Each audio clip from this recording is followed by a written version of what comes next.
Fiesta Bowl. Guaranteed Rate Bowl joins us now on the right Toyota guest line. We get the opportunity to check in on the bowl selection process, talk some college football regarding two of the top bowls in the country, as I just mentioned. Guaranteed Rate Bowl on the 26th of December at Chase, and, of course, the big one, the Verbo Fiesta Bowl on January 1st at State Farm Stadium. Eric Moses now on Fox Sports 910. How's your week, Eric? How's it going? Going well, guys. Going well. I am in Chapel Hill right now for our rivalry game tomorrow against those Duke Blue Devils, and hoping my Tar Heels can get back on track and finish the season out strong. So, no chance of you seeing Duke, Arizona, in a little hoops tonight? It's just what? How far is it? About, 3 miles? An Uber? It's 8 miles away. But, I didn't bring any Arizona gear with me out here so I can root for Wildcats. If I did, I'd be there representing the state for sure. So let me ask you, you going to school at UNC, and for those of you, that's University of North Carolina. We know the basketball rivalry, but when it comes to football, Duke hasn't really been much of a football school until the last few years. Was it still a pretty good rivalry on game day? Yeah, it's always a great rivalry, and we consider the Duke Carolina rivalry the best rivalry in college sports for sure. I'm sure as folks in Michigan and Ohio State would have other things to say, as well as UCLA and USC and some of the others. But whether we're playing them in football, basketball, field hockey, baseball, tennis, golf, it doesn't matter.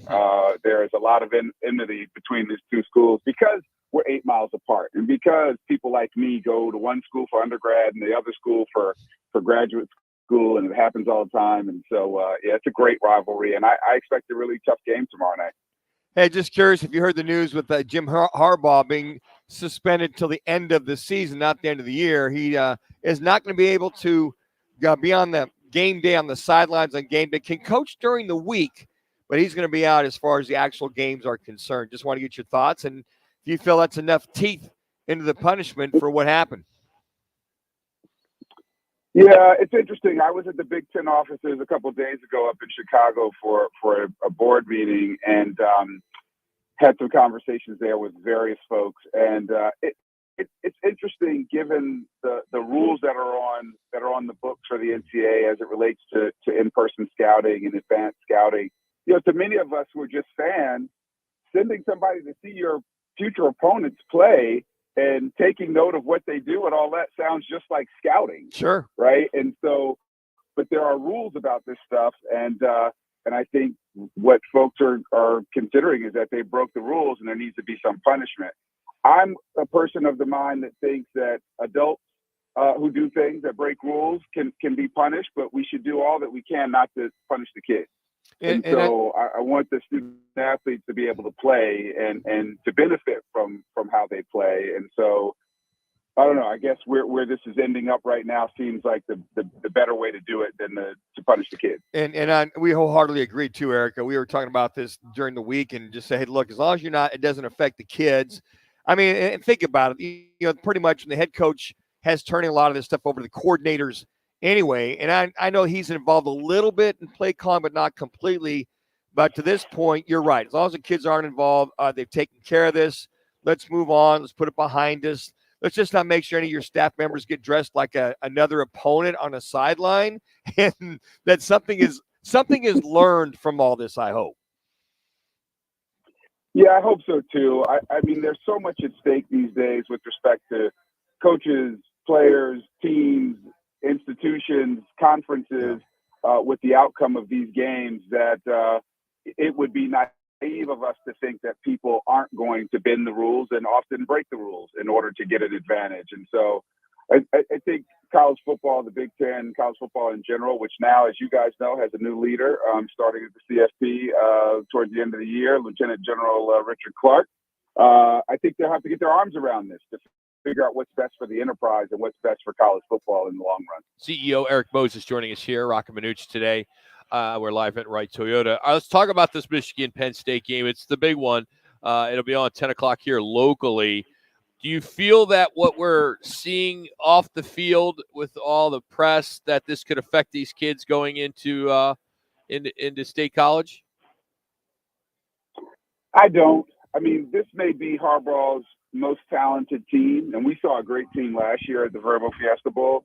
Even though they came up a bit short, they were a great team, and I think this team is even stronger. I think those kids are there to play for each other, play for the M on their helmets, and play for their own well-being and their own career. So I think they'll be able to ignore the noise, knowing that they can continue to play and pursue a national championship. I think that part is the most important. If the kids feel like they can still play for a national championship and for a Big Ten championship, then what happens to the adults happens to the adults. Next man up. Let's get going and get out there and win some football games. And to that point, it might motivate them even more so that they're thinking, well, everybody thinks we have to have advanced scouting. We got to have all this sign stealing, that they're going to go in that log go, no, we can do this on our own without that. That could be a bigger motivation for this team moving forward, I would think. I think you're exactly right. I mean, there's no amount of scouting that is going to make up for, I think, some of the talent deficiencies that some of the teams that Michigan plays have, and the imbalance in terms of how talented that Michigan team is as compared to just about everybody they line up against. And so I would not be surprised if the kids were looking to prove that. And no, we're just better than you. We don't need to cheat. We're just better. Utah, Washington, Eric. This is another great matchup in the Pac-12. Seems like the last few weeks we've had our share. But we've seen both these teams have ups and downs. But this seems to have the makings of a heck of a battle. Utah, I'm sure, wants to play spoiler. I mean, Washington's still undefeated. They're looking to make it into the semifinals, and I know Utah would love to derail that. So I think it's going to be a great game. I'm disappointed that Cam Rising has not been able to use his prodigious talent for Utah this year, because that kid is he's impressive at quarterback for Utah. But Michael Penix and the team from Seattle, I think, will have something to prove, and they need to prove it in these last couple games if they're going to force their way into that top four. And to that point, we talked about style points, Eric. I mean, running it up, wink, wink, if you can.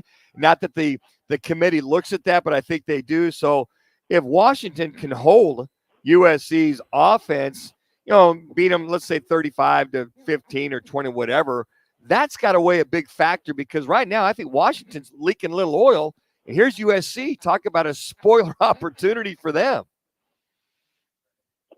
Yeah, no, I think you're exactly right about that. And each of these last couple games are going to prove what these teams are made of. And finishing strong, you get style points for that. But think about any decision that you make. The last thing that you see or consume weighs on you. I have to think back to what happened in week 1 or week 2 versus what happened in week 10. I think they do themselves a favor by being dominant in all parts of the game, if they can be, for the next 3 games. Let's talk about the bowl projections. Every time we talk, it seems like we're talking about different teams, specifically when it comes to the Guaranteed Rate Bowl, which matches Big Ten versus Big 12. And it's the only one in the bowl season. But now we're seeing the Big Ten side being pretty wide open. And who are some of the teams that you're seeing that we could possibly see here? Yeah, the good thing about where the Big Ten is, and frankly the Big 12 also, is that there should be plenty of inventory. In terms of teams that have won 6 games and qualify for a bowl game. I think we had Wisconsin, as you guys know, last year, and so we don't want to do repeats. Illinois, I think, is playing well. There'll be some teams kind of in the middle of the pack there. We've got several bowls that picked before us. And so, my job over the next couple weeks is going to be talking to those bowls that get a chance to select a Big Ten team before we do, to find out what they're thinking. Okay. It's not always as simple as I have the 5th pick, so I take the 5th ranked team in the conference. Sometimes you're thinking about regionality, the way that a team travels. You may be thinking, one of our bigger corporate executives in town went to XYZ school and they support the bowl, and so they'd love to see their alma mater in the game. There are all of these factors that play into it, and so we'll be burning up the phones over the next couple of weeks trying to figure out how all the bowl games end up being as strong as they can be, because that's in all of our best interest, frankly. And for the Verbo Fiesta Bowl, Are you leaning towards hoping to get one of these Pac-12 schools that we keep talking about, like Washington or Oregon, or who knows what could happen with Utah? I mean, you just don't know. Yeah, most of the projections that I've seen lately have either Washington or Oregon anchoring one side of the tilt. And then on the other side is where it's going to be really interesting. I've seen Texas. I've seen, a couple other interesting schools. I saw Alabama recently.